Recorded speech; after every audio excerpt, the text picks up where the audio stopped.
Garaian positiboki baloratzen genuen hezkuntza akordio berri baterako beharra agenda politikoan kokatu izana, Euskal Herri osorako izan beharko litzatekeela eztabaida hau, eta bestetik hezkuntza akordioa ezin dela izan alderdi politikoen akordioa. Akordio sozial bat egon behar dela, eta hezkuntza komunitateko parte garen eragileok horren parte izan beharko ginatekela. Hezkuntza sistema propio bat eta burujabe bat eraikitzea daukagu helburu. Euskal Eskola Publiko Komunitarioa sortzea da gure iparra, gure hortzimuga.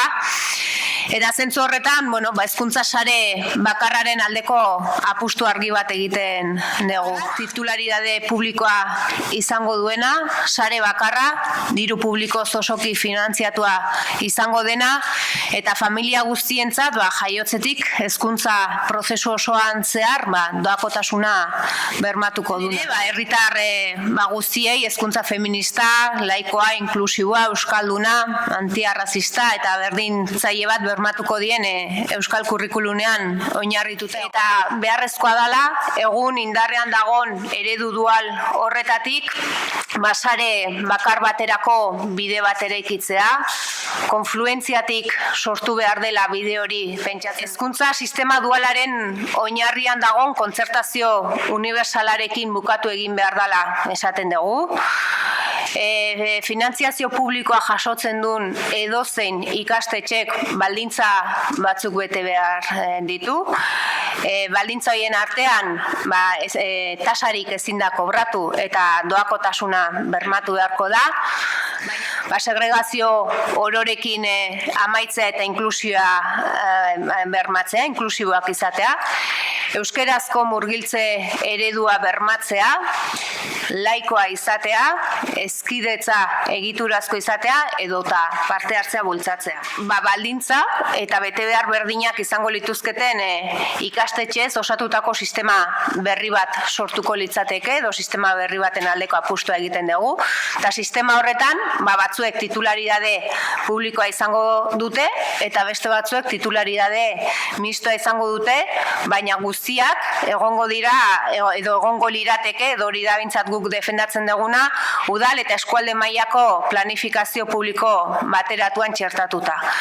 Era honetan, edo bide honekin bilatzen duguna ere, matrikulazioarekin dagoen lehiarekin amaitzea, eta baita segregazio joera ororekin ere amaitzea. Eskola publikoa ardatz duen publikotasun berri baten alde egin behar dela.